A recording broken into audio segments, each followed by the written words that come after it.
All right. We're back with another edition of the Leo G Show. I am Leo G, and podcasting is what I like to do. Uh, we doing it big for Atlanta sports as we always do, and we love to do it. So we're gonna continue to do it, man. So look, before we get further in the show, I gotta pass it around to the guys that help me do this thing, man. I'm gonna pass it off first to my man over there in the east, my boy Derek Cole, man. What's going on, man? What's going on, Leo G? It's another episode. We ready? Let's rock. Another Yes, sir. Another episode. We ready, man. We ready to do it, and we ready to talk some Atlanta sports. We ready to talk sports from a fan perspective because that's what we like to do, man. So, without further ado, I gotta pass it down to my man on the south side there, man. He ready, man. He ready, man. What's going on with you, Banks? Hey, what's going on, Leo G? How you feeling? What's going on, Derek Cole? What's up? Man, we feeling all right, man. Gonna talk a little Atlanta sports tonight. Yes, Derek Cole, sir. you feeling all right? You ready to talk a little Atlanta sports tonight? Yeah, man, I'm feeling all right. I got a little early start, so That's what's up. that's all I got to say. Man, so we're gonna do a fit check, drink check real quick before we jump into the outline, man. Let everybody know what you got on, man, because it's really fitting going into the theme of the show tonight, man. And also, man, you look like you real legit with the whole setup with the earpiece and everything going on over there, man. What's up? Hey, man, I had to improvise today, man. Hey, my regular laptop is stored away in our tailgate trailer, cause when I flew out to Seattle, I left straight from the tailgate and I left all my equipment. So that was part of the equipment. I left my laptop. So, well, we're gonna make it work. Absolutely. Let everybody. So we're gonna talk. We're gonna talk a lot about what you got on tonight for a little minute, man. So let everybody know how you feeling and what you got on, because usually you be rocking with them Georgia boys, but apparently today you feeling some type of way, man. So let everybody that's listening know what you got going on and what you drinking on if you're drinking Hey, on something. hey, I'm representing them Florida State Seminoles today, man. I got to because when you coming a long way from where we've been, you got to represent today. So I'm gonna represent my boys today. So I got my Fear the Spear, Florida State hat. Got the Glen Karen, Florida State. I got the sipping my cold beverage, Florida State. So that's a This Mid boy, Ultra, and I think I may have did this before, but I'm gonna do it again. I got this Old Forester single barrel strength. It's coming in at a cool 133 light work, proof. light work, light Yeah, so work, I had to. So that's why you had to get a little sip in there. You know what I'm saying? So let me toast it light up one work. time for my undefeated 8-0 Florida State Seminoles. Boy, that's one of them Georgia Banks. That's one of them Georgia boys that's grew up right there on that line, man. So he got love. We ain't gonna talk about him too bad, but he got love for both because he grew up right there on Hey, that line, man. hey, Some don't get Georgia, it them twisted South now. Georgia boys. That's right. Don't get it twisted now. I'm still for them dogs. Hey man, Still for them listen, dog. dogs. I ain't no. Hey, this a judgment free zone here, brother.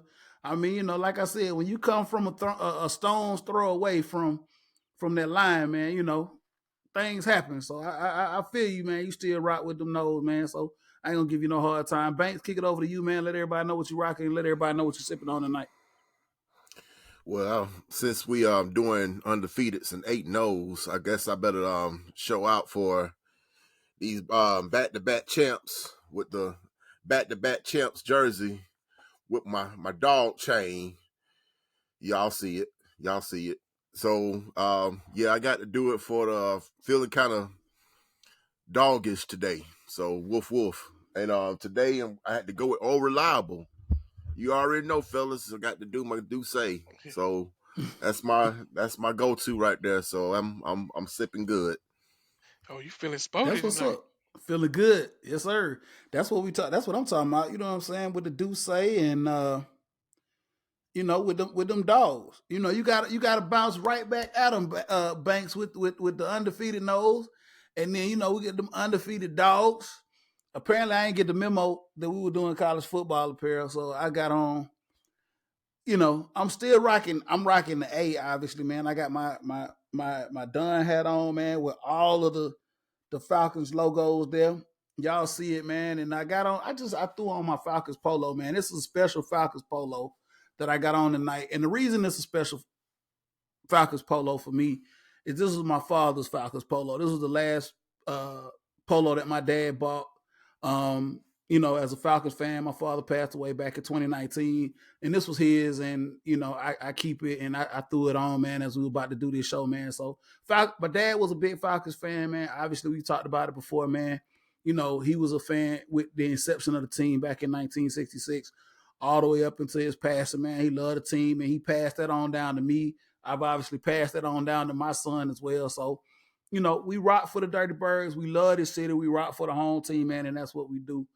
Tonight I'm sipping on a little something light, man. So I'm sipping on some rare breed, some wild turkey rare breed, Derico. Just a little bit. But I do got something for you, man. I was able, shout out to my plug, man, and shout out to the spot I love to go to.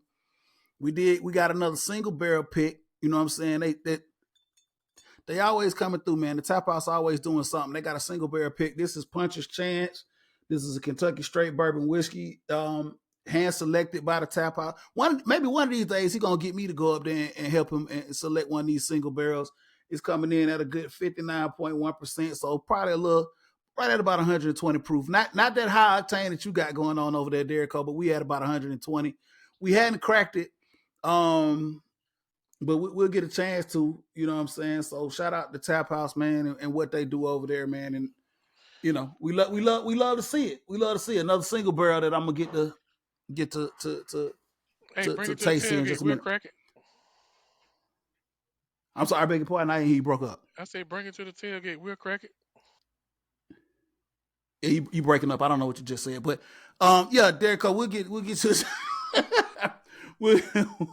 we'll get it out. We'll do something, man. I don't know if I'm gonna be at the tailgate this Sunday, but I'll definitely be at the next tailgate, which will be a big tailgate. We'll get into that in just a moment.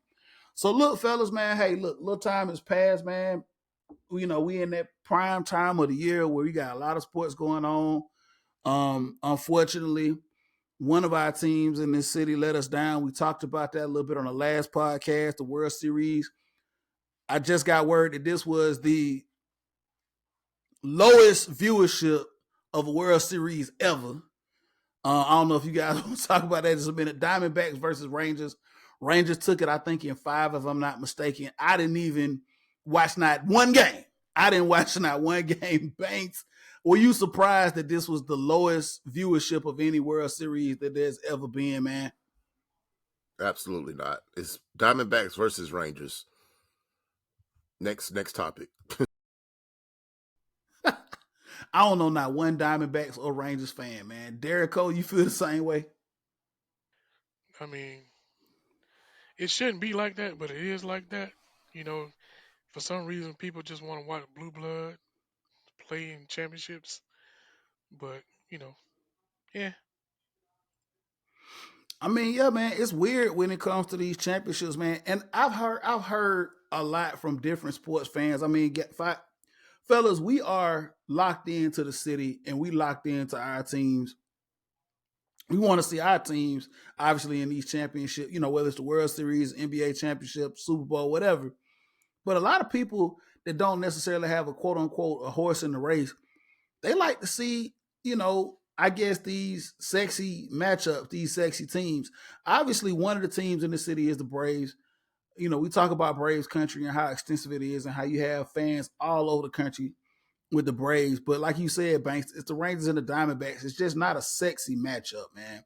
For the real sports fans, Banks, like, how much does it matter to have a sexy matchup when we talk about these championship games? Because I know, like I said, we locked in with the teams here in this city, but I guess it really matters to have sexy teams here in these championships. Only because of probably Vegas purposes. I don't know. I'm shooting darts here.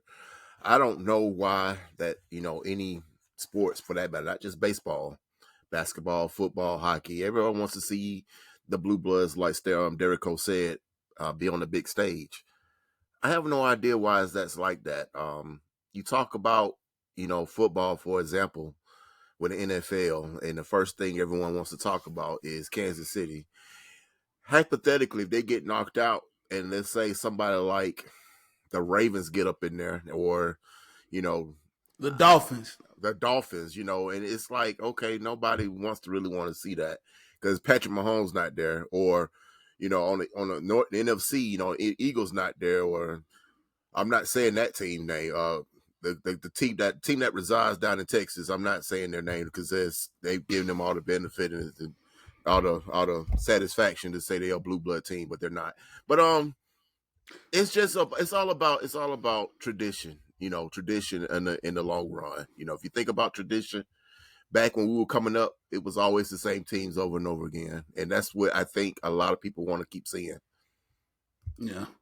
Yeah, like I said, if you start moving outside of the major markets and you start moving into some of those areas that don't really have a market as far as like a professional team, like we go back to when in the NFL's inception, like you had to literally pick, like they showed that team, like you said, Banks, in a lot of markets, or they show other teams that were successful, i.e., the Pittsburgh Steelers. At one point, the Dolphins were a successful franchise that they showed. A lot of people watched the Packers. So you have pockets of those fans all over the place. And then even though they got regional teams in certain markets, they just roll with them. So you have a large you have large fan bases for those teams, and they just they die hard and they follow. So like you said, man, it's sexy, the blue blood teams or whatever the case may be. Derek Cole, you want to kind of expand on that, man, before we move into the meat of the show? No, we can go ahead and move, dog. Ain't no use to beating that dead horse because nobody's really interested in talking about the Arizona Diamondbacks and the Texas Strangers. All right, no doubt, man. So listen, like I said, man, got a lot of stuff going on right now, a lot of sports and a lot of moving pieces. We hadn't talked about this in quite some time. College football, fellas. I've been kind of out of the loop, man, with my son playing competitive soccer now, man. He's moved up a little level playing soccer. So my Saturdays have been busy with soccer games at 1, 2, 3 o'clock in the afternoon. So I hadn't really been locked in and tuned in to college football like I have been in the past. But we are now here midway through the college football season.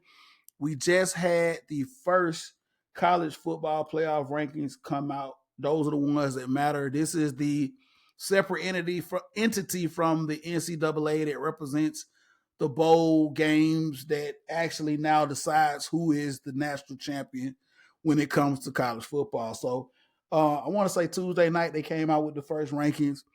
And where we are with them, you got Ohio State number one, Georgia number two, Michigan number three, and of course Florida State number four. Right now, all those teams are undefeated, if I'm not mistaken. Um, so Banks, I'm gonna kick it over to you here, man. Did the committee get it right? I mean, obviously this is early. This is the first ranking that just came out. With what we've seen thus far, is this where it needs to be as far as how this lines up as of right now, the first rankings? I seem to think so. I think it's spot on. You give Ohio State, they did beat Notre Dame. They did beat Penn State. So, I mean, they were all top 10 at the time when they played them. So, looking at what Georgia played, we really haven't played anybody, it's not really their fault either. But, if you want to go by strength of schedule, that's what they're doing. Ohio State deserves to be number one. Okay, all right, pass it over to Derek here. I know you might be a little impartial to this because Florida State coming in at number four, they did have some quality wins. I want to say they beat a ranked LSU team at the beginning of the season. They beat a ranked Duke team. They're sitting at number four. Do you feel like Florida State should have a little more juice and they should be ranked a little higher than where they are, or do you feel like the committee got it right now with the preliminary rankings? Well, let me preface this with saying that the committee basically are men and a couple of females. So what they want to do is create a little early season chaos. So they put Ohio State and Michigan in there, knowing that one of them gonna lose. So as of this early week, I'll take it because I will always say, in order to beat a man, you got to beat the man. So Georgia, two-time defending champions, in my eyes, will still be number one until somebody knock them off. So Yeah, that's what I'll say about that. But I understand the concept of them putting this early ranking out, like I said, to cause a little chaos, cause a little controversy, have somebody talking about it, and that's basically what they want. It'll all shake out in the end, and I think either Ohio State or Michigan want to be in the top four. As long as Florida State do what they do, as long as Georgia do what they do, Georgia and Florida State will still be in the top four. I agree with what you're saying here. Like you said, man, the whole it goes back to, like I said, to beat a man, you got to beat the man. Obviously, like you said, Banks, Georgia had no control over their schedule. I mean, obviously, they were supposed to play Oklahoma this year because Oklahoma's making a move to the SEC. That ended up having to change, and Georgia had to make adjustments to their schedule, and it showed for a weaker schedule. Obviously, they don't really have any like big quality wins, quote unquote, like you said, Ohio State with a big win over Notre Dame. We do know that Georgia did beat a ranked Kentucky team, but they're now going into the meat of their schedule with a ranked opponent in Missouri coming up that we'll talk about here in just a minute. You got Tennessee, and you also have I want to say, is there another ranked opponent on Georgia's schedule? I'm not for sure. Moving forward, I know they got Ole Miss. I know they got Ole Miss is ranked. Ole Miss is ranked. They got Missouri. They also have Tennessee. That's ranked as well. So Georgia is coming in the back half of their schedule against some opponents, so they're gonna get some quality wins as well. So we talked about the first 1, 2, 3, and 4. So let me give you the next four because they're also gonna play a factor moving down the line because you know if things continue to go the way that they go and we get into these championship games with the Big Ten, the Pac-12, the SEC, we're going to see a lot of movement and shakeup. So the next four teams coming in at number 5, you got Washington. 6 is Oregon. 7 is Texas, and 8 is Alabama. I'm gonna talk about those four teams here in just a minute, fellas. Before I kind of move the needle, and I'm gonna come over to you here, Banks. With those four teams that I just mentioned, Washington, Oregon, Texas, and Alabama, which one of those teams here are likely to maybe make a push to be a top four team and make it to the college playoffs here? You might want to keep your eye on Washington. Michael Penix Jr., man, is Heisman candidate. He's he is throwing that rock all over the field. They clicking on all cylinders offensively. Um, I don't want to say that they haven't played anybody because they did. They play in that Pac-12, which is probably surprisingly a good conference right now. Believe it or not, fellas. I would say Oregon, but I don't know. I got my reservations with them. Texas, I don't know. Alabama, I see chicks in the armor. So I mean, it seemed like it's Washington to be that team that's got a clear path for them to go a long way. And just to piggyback on what I was saying, they have a schedule. They rank number 5 in the college football ranking. They still have to play SC, fellas. I think they play SC this Saturday. They play Utah after that, and Oregon State, and then Washington State. So if they get through that gauntlet, they deserve to be in the top 4. Well, That's they still fair. got to play They still got to play the Pac-12 championship as well. Absolutely. But what I'm saying is, so does Georgia, so does Michigan or Ohio State, Ohio and State, so does Florida State. Florida State. So it's fair. I think they get past those 4 games, they should be in the top 4. Is that I fair? mean, that is fair to say, man. I think Washington has a good team. I did get a chance to watch Washington versus Oregon, man. And Pennick, like you said, man, I think he's making a good case, a good push for the Heisman candidacy as well, man. He's leading that team up there in Washington. So, Derek Cole, I'm gonna take it over to you. 5, 6, 7, and 8.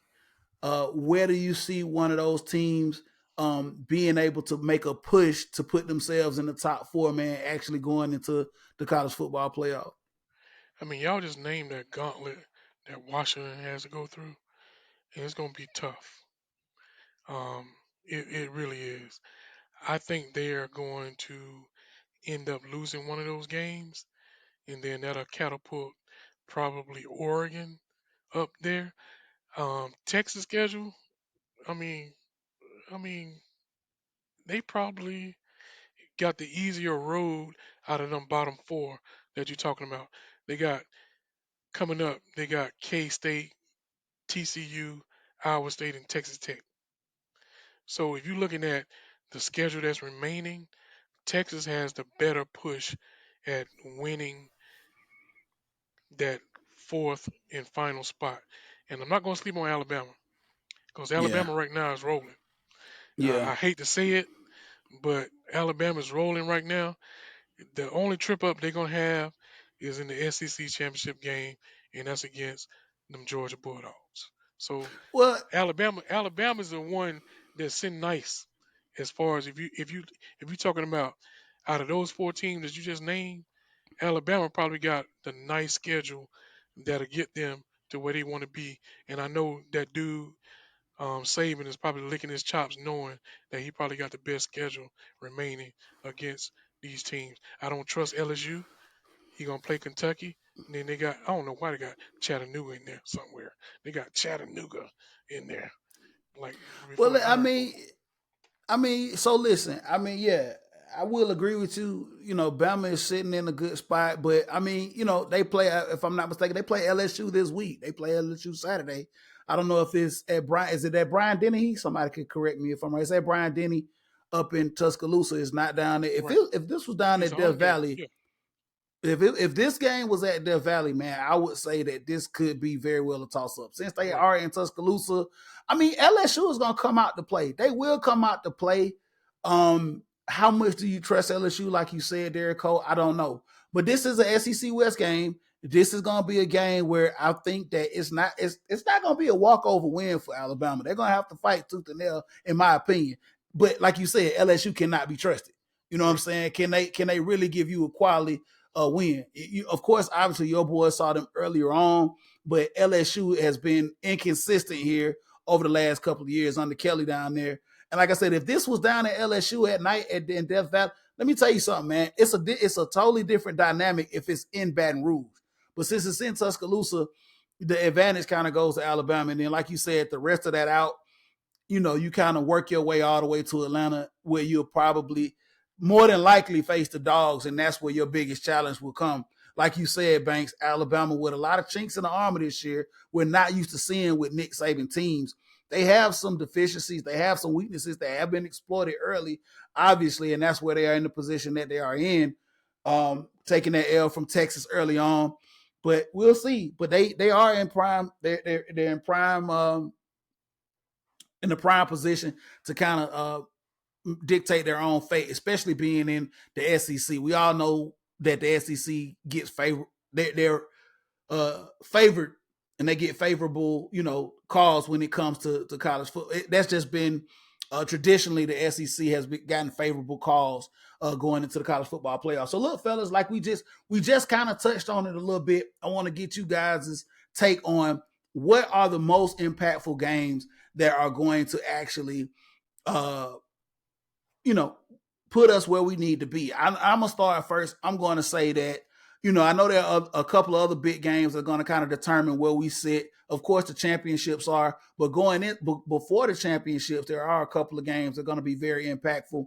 I'm going to say that my game is going to be this week. It's going to be LSU Alabama, because if Alabama does not get this win, that shakes up the SEC West, and that obviously is going to put one SEC team now in the forefront after the SEC championship, right?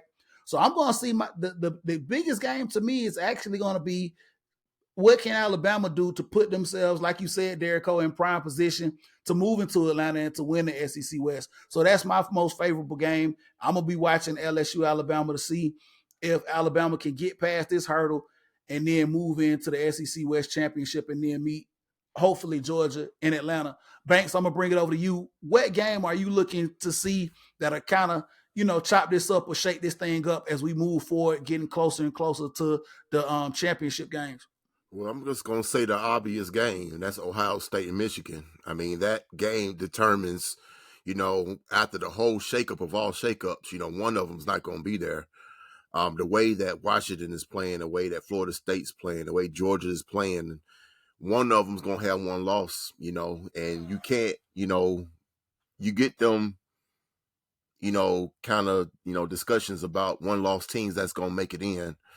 The teams like your Oregons and your Alabamas, and it's getting to the point you don't want to be in that conversation. You want to go ahead and complete all your games, be flawless, get to your championship games, and get in that playoffs, and then everything, let the chips fall where they may. But if you get this one loss going into the championship week and you don't know if you're going to be there or not, that's not a good feeling. So I think Michigan and Ohio State is the game, the absolute game. That's the absolute game, the granddad of them all, I guess. Over to you, Derek Cole, man. What matchup do you see being the biggest shakeup or being, potentially the biggest impact having on the college football playoffs? I mean, I already alluded to that when I talked about the top four teams that's in there. That's Michigan, Ohio State, Georgia, and Florida State. That Michigan and Ohio State game will absolutely be the one, even though it's the last game of the season. If we get before that game, I'm gonna say UGA got a tough ride with Missouri and Ole Miss back to back. The good thing about those two games is they're at home. I mean, if they go through that gauntlet unscathed, then we're good. But if not, then I'm gonna go like Bank said. I'm gonna revert back to the last game of the season between Ohio State and Michigan. Absolutely. Georgia still, I think, has to go to Neyland too to face Tennessee, if I'm not mistaken, as well, right? Yeah, they got to go to Tennessee, but for me, nah, it's gonna be Missouri and Ohio. I'm gonna say and and And Ole Ole and Miss. Miss. and and going to piggyback what you said about Neyland Stadium. By that time, Tennessee, will have another loss on their belt. So if that's the case, then Georgia will have that division already locked up. So you will want to win that game, but I don't think that game will knock them out any form of fashion because you're still playing the ACC championship. Absolutely. That's where you want to be. You want to end up in Atlanta here in the SEC. So, fellas, before we wrap this segment up, man, listen, sleepers, favorites. I don't know if you got, I mean, we talked about it. We kind of gone through the weeds a little bit. So I'm gonna start out, man. Sleepers and favorites. Obviously, favorites. I'm gonna go with Georgia because, like you said, Derek Cole, man, to beat a man, you got to beat the man. Um, Georgia is still rolling on one of the biggest streaks going on right now in the SEC. They have consistently found ways to win, even though it was tough sledding early on, but I think that this Georgia team was just trying to find their way, and now they're finding ways, even without arguably their best player, right? We just faced a great rivalry in Florida. We were able to beat them handily without, Brock Bowers, the best player that we actually have on that team. They playing sound football. Kirby has them locked, loaded, ready to go, and focused on the next task. I know last year Missouri presented a problem for Georgia. They had to come from behind to win that game, but I don't think that's the case this year. I think that now they're aware of who they are facing in Missouri, and I think that in Athens, this is going to be a different game. I'm not, overlooking Missouri, obviously, but I think that now Kirby is going to have them prepared to play Missouri and do what they need to do in order to dispatch them and move on to the next week. My sleeper, Banks, my sleeper is going to be Washington, man.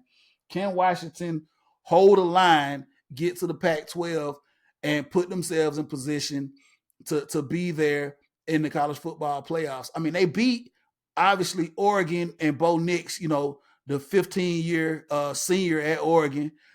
That was, I think, the biggest hurdle that they had over there on their side. You do have a tough Utah team, but I want to say somebody just walked into Salt Lake and just busted Utah up last week, if I'm not mistaken. Um, I forget who it was, but somebody just It did. was Oregon. Somebody beat That was Oregon, Oregon. walked into Salt Lake and beat Utah. So yeah, so like I said, Washington right now, in my opinion, my sleeper to be able to try to handle their business and move into that Pac-12 championship and set themselves up to overtake somebody. And that's a lot of things have to happen. Obviously, with the shakeup, I didn't really say anything about Florida State because Florida State still has to make their way and they have to get through the ACC championship in order to get there as well. But my personal sleeper is Washington. So my favorite is Georgia, obviously, and my sleeper is Washington if they handle their business to make their way into the top four. Derek, I'm gonna bring it over to you. Favorite and sleeper to take it into the top four and obviously maybe possibly win this whole thing. At the end of the day, I'm not going to discount that team next door to Mississippi in between Louisiana. I'm gonna say, well, on the other side of Mississippi, in between Mississippi and Georgia. I ain't gonna call their name, but you know what I'm talking about, because their schedule absolutely sets them up to be that team, and they will bring everything that they got in the SEC championship. It was between Georgia and Alabama, and if they somehow get unscathed to the SEC championship in some way, not saying they will, but some way they beat Georgia, you will not see this college football ranking committee keep Alabama out of the championship playoffs. I'm just saying. So my sleeper So that's is your going to be that sleeper team. Yeah, it's going to be Alabama. and your Because favorite. yeah, I think this is what I say about Washington. If Washington has to play Utah at night, that game will be better than most people probably think, considering what happened to Utah and Oregon. I just know that they have a good program over there, and for some reason, every year they find a way to just knock somebody out that they shouldn't. And I think that'll be the time if that Utah game is at night.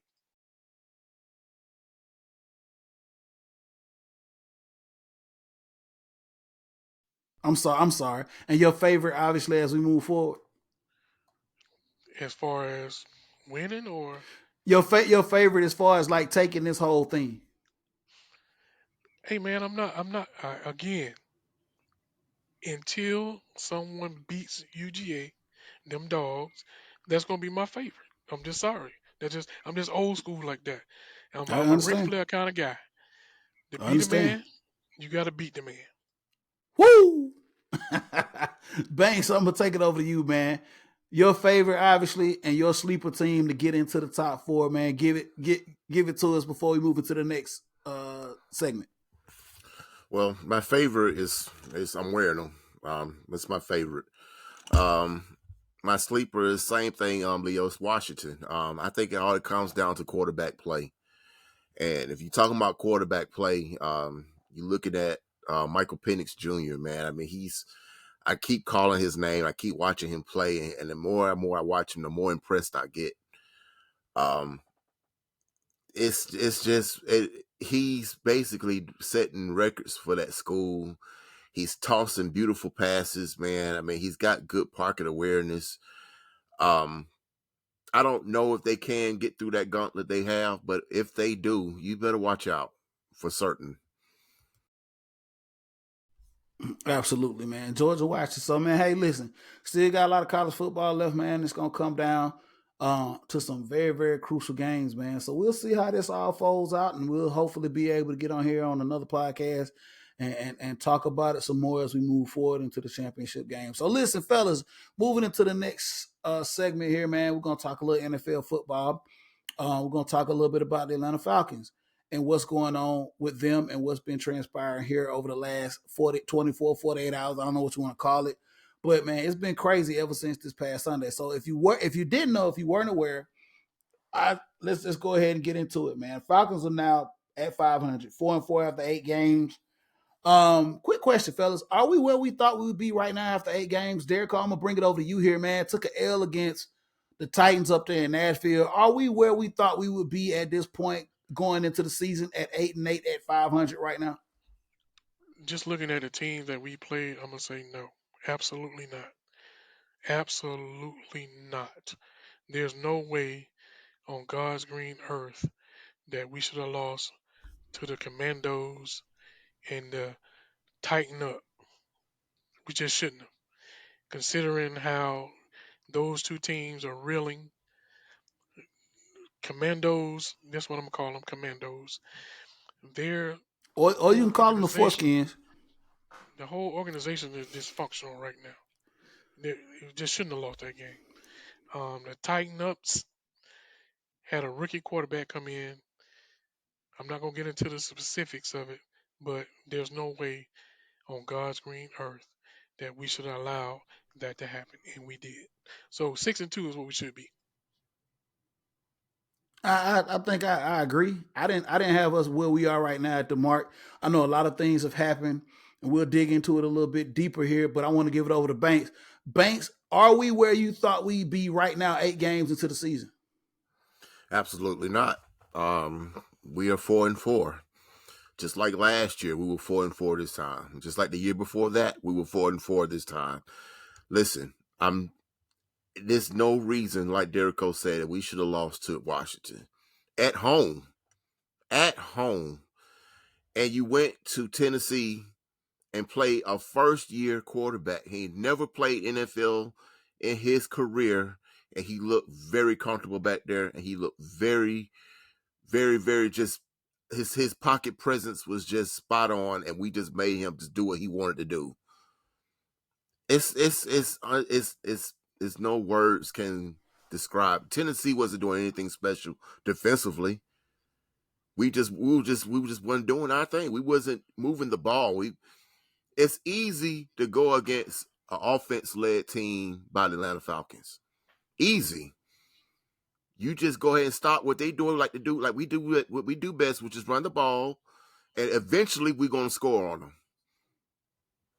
And that's where we sit right now, fellas. We're at 4-4 for the third year in a row. Yeah, obviously, man. I mean, there are a lot of concerns here. We're gonna do a deep dive into this. With well, like you said, Derico, we should be obviously 6-2. There's no way we should have dropped the game at home. The Tennessee game here, uh, Detroit, like you said, Derico, we got our ass whooped, man. Plain and simple. We just got our butts whooped up there by a superior team. The Jaguars game, we were in that game. We should have actually probably came away with that one. Um, fellas, I'm gonna side with y'all and say we talked about this. No, I don't think we should be 500 right now. We should not. We should not. There are a lot of different things that brought us to this point. So we'll talk a little bit about. First of all, I want to talk a little bit about the loss we took on the defense, man. Grady Jarrett, obviously, that is a big blow to the Atlanta Falcons, man. This guy has been a pillar of this team for quite some time. He has been just, the guy that you could depend on and count on this defense. Banks, I'm gonna give it over to you, man. This defense has been playing very, very well, obviously, this year. They've done some tremendous things, partly, in fact, to having Grady Jarrett there as an anchor of the defensive line.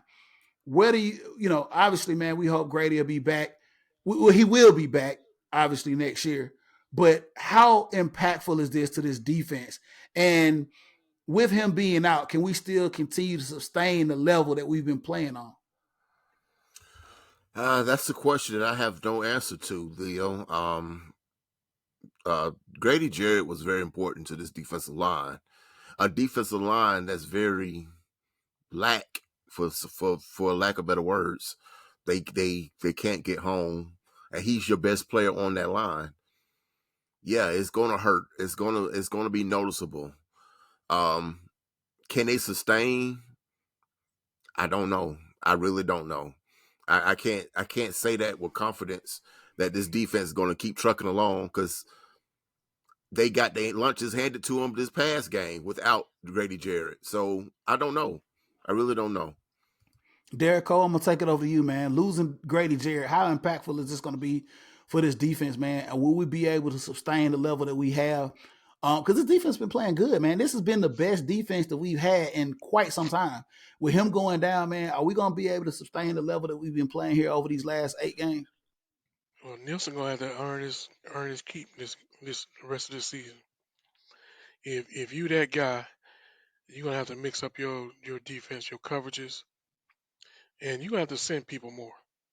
I'm sorry. At this point, you know that your best defensive player is out. So we have to mix up the coverages. We playing another rookie quarterback on Sunday. If we stay back there thinking that the four guys can get to the quarterback without Grady Jarrett, we in trouble. We are in absolute trouble. So no, I don't think it Which bring until I see it. If I which see brings it me to my Sunday, next point. which is Which brings me to my next point. We went out in free agency, and obviously we had to pick up some help on the defensive front. We went out and got the great Kentavious Street from the Philadelphia Eagles to shore up the depth, uh, on the defensive line. So Derek Cole, we brought him in to obviously, help us out with some depth. you want depth or you want. Okay, let me ask you this. Depth is like I'm just being so. First of all, Derek depth, Cole, I'm just depth, being depth. objective. I'm being objective. I just gave you who the Falcons went out and got in support Okay, of losing and, Grady Jarrett. and let me say it like this: depth is like the Savannah port. You know what the Savannah port can accommodate? Cruise ships because it's not deep enough. Sweat is just like that, or Street, whatever his name is. That's exactly what it is. He's not deep enough. He's not going to be deep enough. He's not going to be able to let a cruise ship in. He's not going to be the cruise ship type of guy that we need on that front four. I hope I'm wrong, but I just don't see it. I mean, if you weren't playing, where was it, Philly, Chicago, where they get Yeah, him he was from? in Philly. They You got him from know. Philly. So this is what I hope that the guys in front of him, most of the guys from UGA that was in front of him was just better than him, and he gonna come here and show us why he should have been starting. That's what I hope. That's what I pray for. But I'm not gonna sit here and act like that's what's gonna happen. I mean, we typically go out and get people that just can't get it done on the team that they're on. So what is expectation for them to come here and do something different? I just don't see it. I don't know. Listen here, I don't want to get too far off in the weeds, guys, because we got a lot of stuff to touch on here, and we're kind of running with the time. So, Banks, I'm gonna give you just a moment to talk about the trade deadline that just passed here on the 31st, back on Tuesday here. So, listen, Derek O just explained his piece on Catavia Street. Obviously, we picked him up from Philly, but there were some other marquee names that were attached.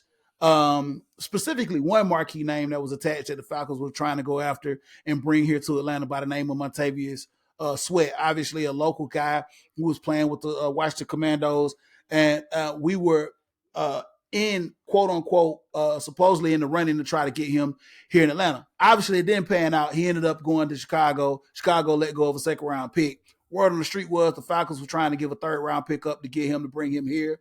There are a lot of obviously caveats to bring him here, contracts, all that other stuff. With that being said, Banks, I'm gonna kick it over to you here. Did the Falcons do enough at the trade deadline? Aside from bringing in Contavious Street from Philly, do you think that they should have been a little more aggressive, especially because they made this move before Grady got hurt? But do you think they should have actually been a little more aggressive action when Grady went down? Do you think in Tennessee Terry should have been on the phone being a lot more aggressive trying to get this defensive line some help, man? Only way you can be aggressive, you just would have bumped that third round to a second round. That's being aggressive. I mean, you had the offer on the table. It wasn't like you can make Washington move the ball, move their feet faster than they really were doing. They were looking for the best offer. So if we saw that Grady Jarrett went down and we kept that third round pick there, they just tells me that they weren't going no higher than that. They felt that Sweat was not worth a second round pick. Now, mind you, you still got to put this in a contract by the end of the year. Okay. So are you willing to do that and give up a second round pick? Or if not, then I mean they did exactly what they did. They let Chicago come and get them. Well, let me I say mean, this, you know, Banks, to your point. They second round pick is just like a bottom first round pick because it's high. Right, right, You know what I'm right. saying? Our Correct. our second round pick would be In the middle. probably in the middle. You know what I'm saying? So I understand why they did it. But this is what I'll say about if somebody is bitching about giving up a second round pick for a proven edge rusher. Can I go down this list of second round picks just to give some people some context as far as why I don't trust the Falcons with their second round picks? Sure, go ahead. 2000, 2003, Brian Scott. 2005, Jonathan Babineau. 2006, Jimmy Williams. 2007, Chris Houston and Justin Blaylock. 2008, Curtis Lofton. 2009, Willie Moe. 2012, Peter Kantz. 2013, Robert Alford. 2014, Rasheed Hageman. 2015, Jalen Collins. 2016, Deion Jones. 2018, Isaiah Oliver. 2020, Marlon Davidson.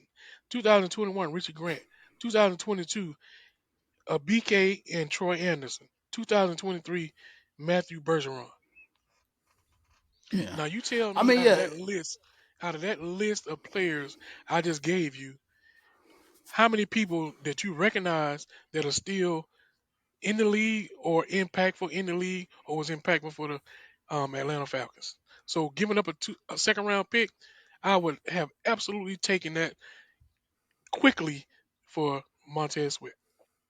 I mean, you make a good point. You make a valid point. I mean, a lot of those second round picks did not turn out well. I mean, obviously, some of them were under a different regime. I get it, but yeah, they have traditionally not done well or hit well with second round picks. So yeah, to your point, obviously, to give up a second round pick, yeah, sure, do it. But like I said, I don't know where they were, what headspace they were at, trying to go after Sweat. I don't know if they actually, there are a lot of things that go into these decisions that are being made. And Banks, I'm gonna get to you in just a second.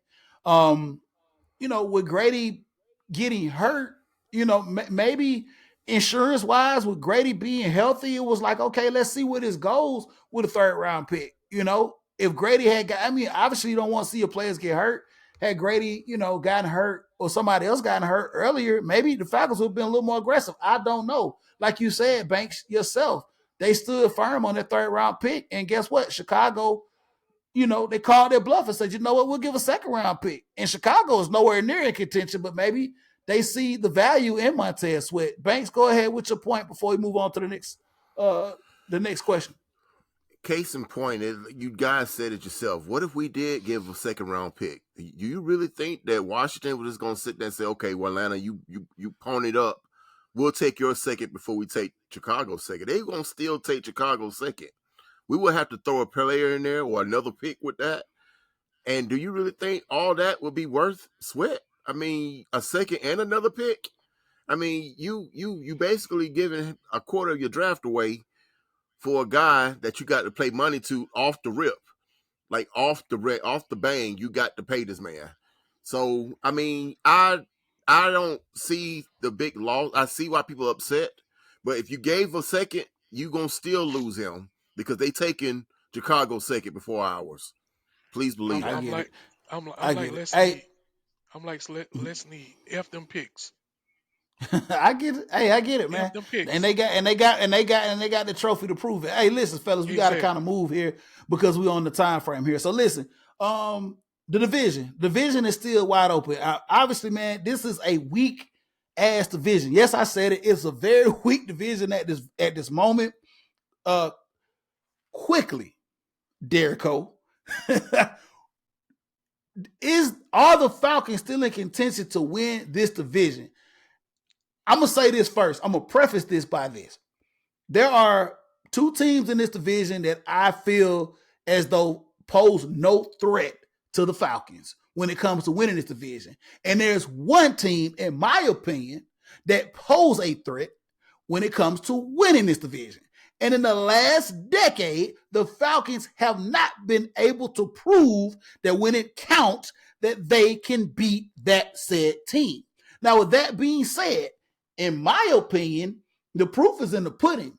You're going to have to be able to compete with that one said team that I will not mention in order to fight for this division. I think this division is still very much so up for grabs, but you're going to have to put your big boy pants on and drop your nuts and prove to everybody that you can take care of business with that other team that I feel poses a threat to winning the division. With all that being said, I know that was a lot to digest, Derek Cole. Where do you feel like we are with still winning this division?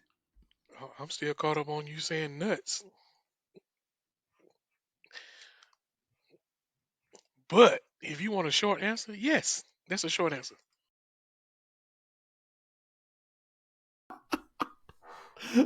Short answer. Short answer, yes to what? It's still winnable. Yes, What, man? it's still winnable. Yes, it is still winnable. All right, bring it over to you, Banks. I know I spit out a lot. Like I said, man, if you need me to go back through the scenario, I will. Two teams in this division I feel like pose no threat to the Atlanta Falcons at this point. One team obviously poses a threat. In my opinion, the Atlanta Falcons need to prove themselves by actually exercising those demons and being able to say, hey, when it counts, we can beat that other said team to take this division. With all that being said, is this division still winnable? And do you see this team being able to take care of business to do that? No. And I'm gonna tell you why. You have a head coach that's trying to call plays in Arthur Smith. Okay, I think he's over his head trying to do that.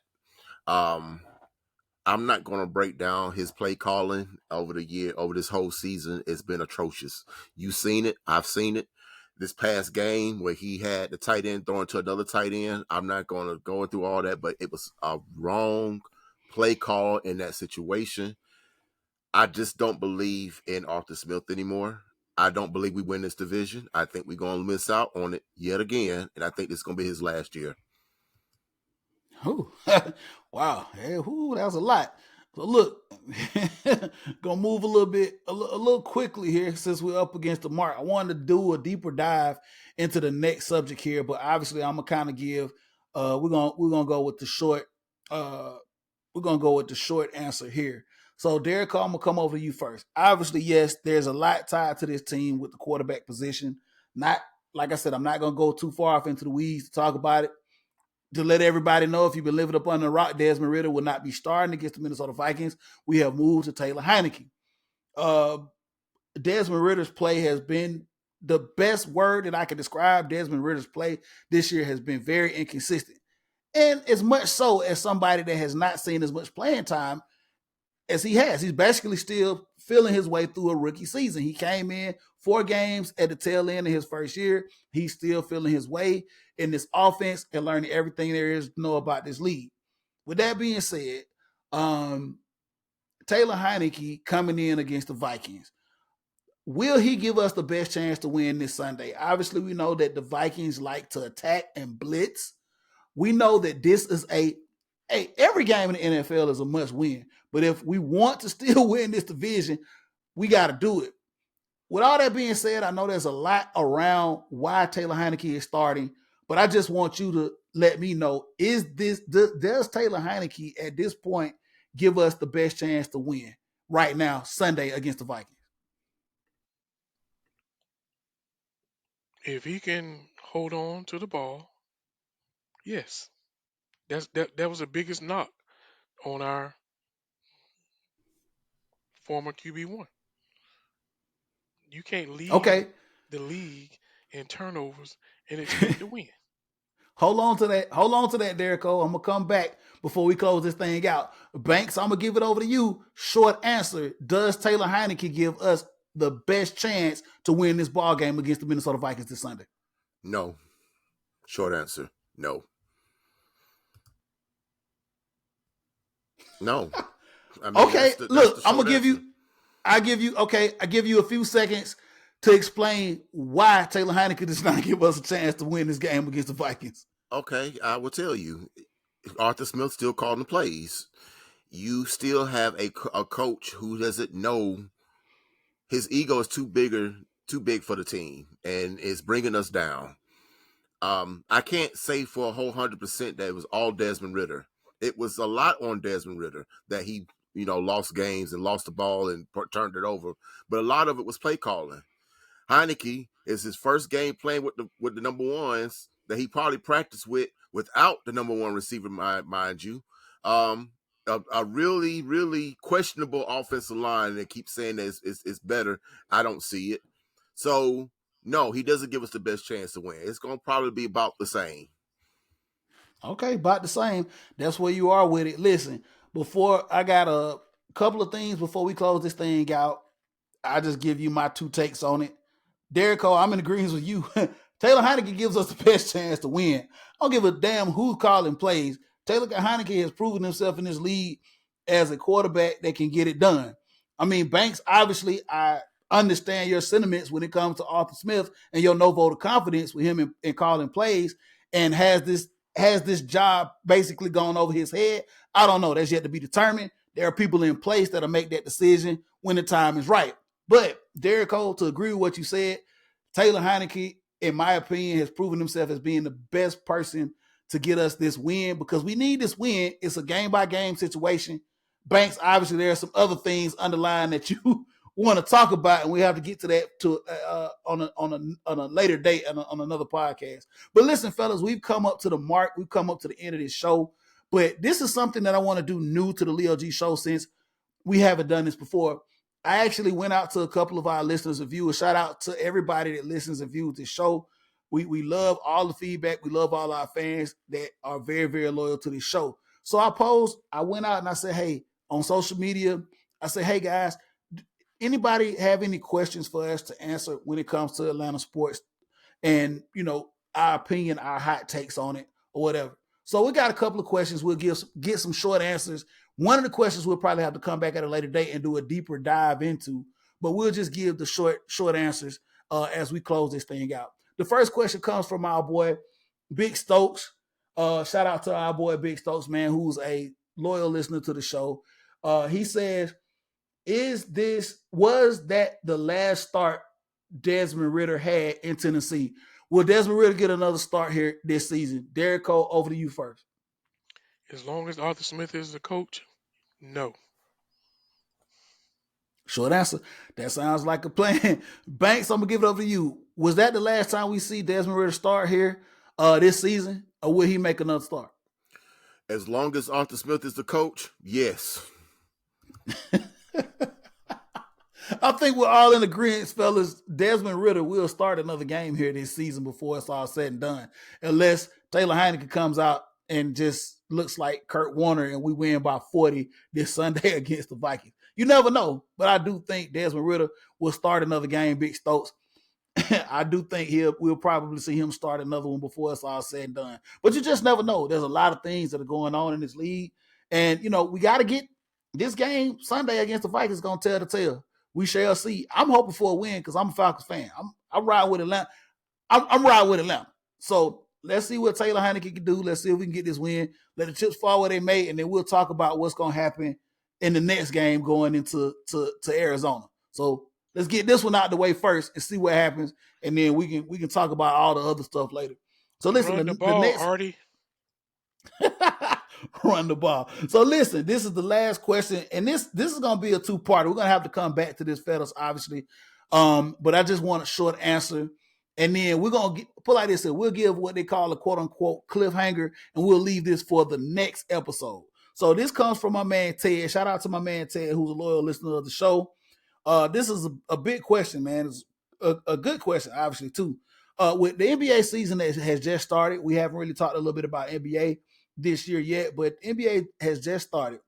The Hawks are off to a pretty good, I guess, season. They dropped the first game. They've won a couple of more here since the season started. But Ted says, I believe Trae Young is a losing player, that in no way can you ever win a championship with him on your team. Since he's a box office attraction, would you keep him here for revenue or move him to a better team?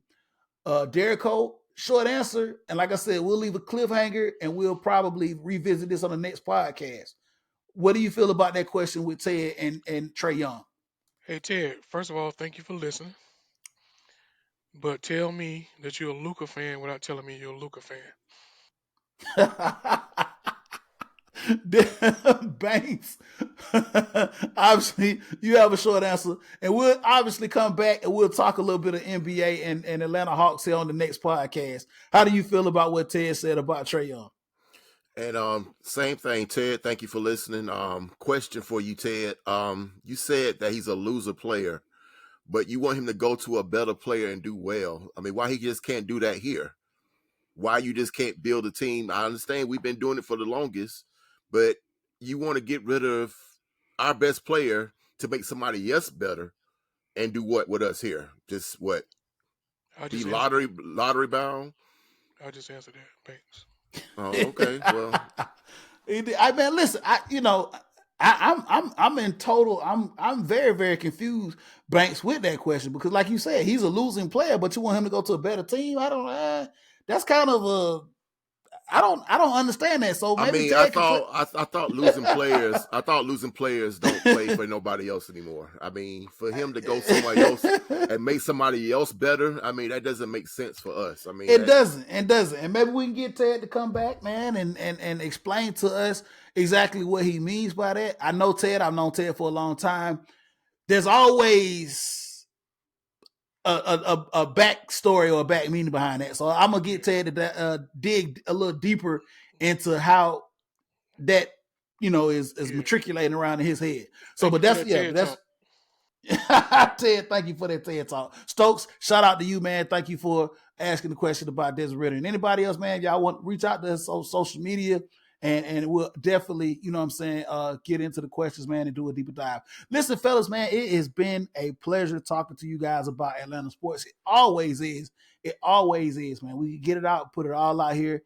An hour is not enough. It really isn't, man. You know what I'm saying? We need to get with one of these major networks to pay us some real money so we can have a 4-hour show, man, and really get it off our chest. That's what we need to do. But listen, this is all the time that we got, man.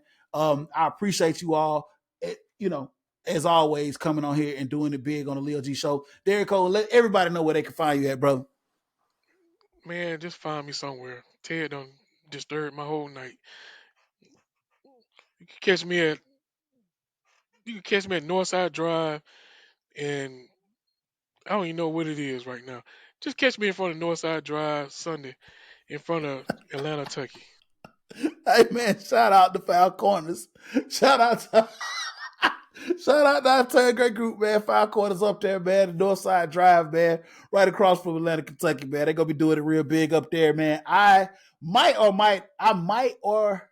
might not be up there this Sunday. I have something else that I gotta do, man. I might get up there. I'll definitely be there at the real deal game coming up on November 26th. Y'all know what time it is. I gotta be up there for that one, obviously. But man, shout out to them, man. If you want the information, man, hit us up, man. And we'll get you all the details. Still waiting on Banks to bless us with his presence at one time. He still hadn't done it. We still gonna hold it to him. You gotta get up there at least for one of them or something, man. Let us know, man. Something. Banks, kicking it over to you, man. Let everybody know where they can find you, man. just to get piggyback on you guys, Derek Cole, don't let nobody steal your joy, brother. That was just a question. That's all it was. Okay. You can find me at Antoine Jarrell Banks at Facebook, and everyone who's been watching the show, I appreciate you because you guys will come at me at at random times and say, I seen your show. Well, guess what? Tell everybody else about it. Subscribe to it. Keep the word going, and I appreciate you guys. Ask questions as well. Also, find me at BabyBanks80 on X and Instagram. And to let guys know, come this Sunday, the roof is open. It's still Twitter. It's still, that's what I'm about to say. It's still Twitter. I don't care what Elon Musk say. It's still Twitter. And Dome ain't got no roof, man. Shout out to my man, Young Dro. Shout out to my man, Young Dro. So we're going to have this thing open. This weather been crazy. It's been all over the place, but apparently it's supposed to be 70, sunny on Sunday, man, and we'll be able to enjoy it. Listen, man, you can always catch us at the Leo G Show, the #1 on Twitter. That's right. I said it. At the Leo G Show, the #1 on Twitter. Also catch me on my personal Twitter account at Southern Set with 2 T's. You can also catch us on Facebook if anybody's still over there. We have a whole Facebook page, fan page over there. You can check us out. You can drop us questions. We'll be open to whatever. If you want to come on the show, come on. We'll love to have you, man. You know what I'm saying? Come on, man. Bring your thoughts and everything to the show. Like Banks said, tell a friend to tell a friend to tell a friend. Subscribe, like. It don't cost you nothing to like and subscribe to the show. You know what I'm saying? We do it. We don't care if you listen to us for an hour or 15 minutes. Just come, just support, just listen. We do this for the A. We do this as fans. So our fellow fans, man, we want y'all to support us as we continue to do this, man, because we do this out of love, for real. It's been another edition of the Leo G Show, man. We look forward to doing another one, man. We about to be out, fellas. And it's X.